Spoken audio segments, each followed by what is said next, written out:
enquanto aqueles que não os têm ficarão perdidos na estrada do destino. A jornada hercúlea, nós já sabemos disso. Nessa jornada hercúlea, surgirão monstros e feras que irão agredir o nosso corpo e a nossa mente, tentando nos afastar do nosso destino. Nós já sabemos disso. Mas o verdadeiro Hércules não é aquele que abraça leões ou move rochas pesadas. O verdadeiro Hércules é aquele que exerce da descomunal força para empurrar a si mesmo. O verdadeiro Hércules se dignifica através do trabalho. E é através do trabalho que ele se torna uma lenda. Muitos de vocês que estão aqui hoje, que não me conhecem, devem estar pensando assim: que grande conquista, que grande passo. Outros que já me conhecem vão dizer assim: você lutou, você venceu. Mas o pensamento de Sócrates me impede de conceber esse pensamento. Nesse momento, se eu pudesse analisar, refletir profundamente e ver a minha trajetória desde o meu nascimento até aqui e medir os meus esforços e as minhas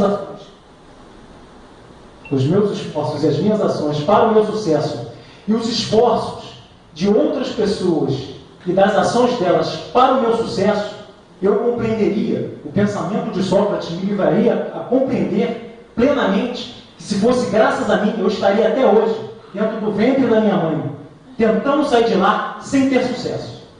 O que me trouxe aqui hoje, o que me propiciou isso aqui hoje, foi a amizade, a força da amizade que me trouxe aqui. Platão diz que a amizade é uma predisposição recíproca entre duas figuras que são ansiosas da felicidade uma da outra. Já Aristóteles diz que a amizade subsiste entre duas pessoas que são boas, cuja semelhança é sustentada na amizade. Já Sócrates diz que a finalidade da amizade consiste em desenvolvermos em nós mesmos as virtudes que admiramos em nossos semelhantes. Mas eu prefiro ir além. Além disso, isso me faz lembrar também de toda essa trajetória, de todos os amigos que nos ajudaram. Isso me faz lembrar de Jesus e dos apóstolos. Jesus é considerado por uma grande figura, né, porque realizou um grande trabalho. Mas eu particularmente considero que o trabalho dos apóstolos foi muito mais importante do que de Jesus. Porque se não fosse o sacrifício e o árduo trabalho dos apóstolos, hoje nós não saberíamos quem é Jesus.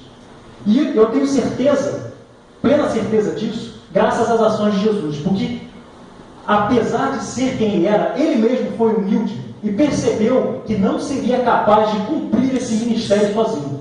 Então ele foi procurando cada um, escolheu 12 amigos de fé, e assim, com a ajuda desses amigos de fé, ele iniciou a sua trajetória. Então, eu me baseio nesse exemplo de todos esses amigos que estão aqui, que me trouxeram aqui hoje. E gostaria de agradecer mais uma vez a presença de vocês e gostaria de contar um pouco a vocês como se sucedeu tudo isso. Eu, em determinado momento, comecei a me perguntar e comecei a olhar para a figura de São Jorge e perguntar: quem é essa figura? Eu não consigo identificar. Ele é da Inglaterra? Ele é da Turquia? De onde é que provém essa figura, né? Então eu comecei a pesquisar profundamente para encontrar a verdadeira humanidade por trás dessa figura, né? A humanidade, o ser humano, a identidade humana que mobilizou todos esses mitos, todos esses símbolos, todos essas iconografias. E assim eu me deparei com o comportamento do ocidental. O comportamento do ocidental me deu grandes respostas sobre essa figura. Eu comecei a perceber que o ocidental ele não consegue exercer o monoteísmo. Porque o que compreendemos do monoteísmo? O monoteísmo é um entendimento religioso que concebe a relação entre Deus e nós, figuras carnais, como uma relação de criador e criatura, né? E que a nossa relação com as esferas mais elevadas é uma relação espiritual. Nós não temos um laço consanguíneo com as figuras da esfera, que estão nas esferas elevadas, que estão nos planos superiores. E que Deus e os arcanjos e todas as figuras nunca foram seres humanos, nunca foram seres materiais. Mas o ocidental ele é levado ao culto à ancestralidade. O que seria o culto à ancestralidade? O culto que romanos e gregos prestavam na antiguidade. Nesse entendimento, os romanos e os gregos compreendiam que aqueles deuses que lá estavam eram membros da sua família. Havia neles um laço consanguíneo que eram seus ancestrais e que, antes daquelas figuras ascenderem à esfera superior, eles estiveram nessa terra operando milagres antes de ascender à esfera superior. Isso me faz compreender que os ocidentais não conseguem exercer o monoteísmo. Ele se diz monoteísta, ele se diz cristão, mas ele não consegue se afastar do culto à ancestralidade. Ele diz ser monoteísta, mas a sua prática religiosa é exatamente igual ao dos gregos e romanos. Um exemplo que eu posso citar para vocês, por exemplo, vocês já ouviram falar de um soldado romano chamado Cassius Longinus? Eu acredito que sim, aqueles que já leram a Bíblia devem ter esse conhecimento. Cassius Longinus é um soldado romano, um personagem bíblico, que viveu nos tempos de Cristo e acompanhou Jesus em toda a sua via crucis. E que na cruz é reconhecido, é referido como um soldado que, quando Jesus diz, tenho sede, esse soldado molha uma esponja no vinagre e coloca na ponta da lança e leva até Jesus. E também é referido como um soldado romano que perfura Jesus na cruz e também como um soldado romano que se ajoelha aos pés de Jesus e reconhece Jesus como Filho de Deus. Esse soldado romano ele foi canonizado pela Igreja Católica Apostólica Romana. E quando o culto dele chegou aqui ao Brasil, eu não sei explicar por que o brasileiro fez isso, mas eu posso dizer para vocês que é por causa do culto à ancestralidade. O ocidental é motivado a exercer o culto à ancestralidade. Por uma questão cultural, ele não consegue se afastar disso. Quando o culto a São Longino veio para o Brasil, os brasileiros promoveram toda uma distorção a essa figura. Trouxeram essa figura para uma característica regional, local, e passaram a chamá-la de São Longuinho.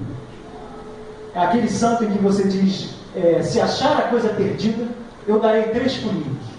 Ou seja, um soldado romano, bíblico, tremendamente definido na sua característica humana e na sua importância na história da Bíblia, foi transformada numa figura regional, local. Isso é um exercício da prática do culto à ancestralidade. Porque aquele que pratica o culto à ancestralidade tem a tendência de trazer aquela figura para si, para que aquela figura seja membro da família dele e que passe a representar toda a importância desse povo em questão. Um outro exemplo que eu vou citar para vocês também é essas santidades que chamam de Nossa Senhora da Aparecida, Nossa Senhora de Fátima, Nossa Senhora do Socorro, Nossa Senhora do Rosário, né? São santidades que são muito cultuadas, existem eventos muito grandiosos, religiosos, referentes a ela. Mas a grande verdade por trás de tudo isso é que não existem essas santas. Nossa Senhora da Aparecida, Nossa Senhora de Fátima, Nossa Senhora de Guadalupe. Na verdade, existe apenas uma Nossa Senhora, que é a Mãe de Jesus. Ela é quem é a verdadeira Nossa Senhora. Esses nomes referentes, regionais, são dadas pelo povo local. E é um nome que é dado à estatueta, e não à figura em si. É um nome que é referido à estatueta. E o que acontece? Por que isso acontece? Porque o povo local, Nossa Senhora de Fátima, é uma santa de São Paulo, né? Uma cidade de São Paulo. Não, de Portugal. De Portugal. Nossa Senhora de Aparecida é uma santa de São Paulo, do Brasil. E Nossa Senhora de Guadalupe é uma santa do México. Ou seja, são homenagens referentes, mas o povo local traz aquela figura em questão para si, para exercer uma prática que ele não consegue se desligar desde o período romano. Agora, buscando mais um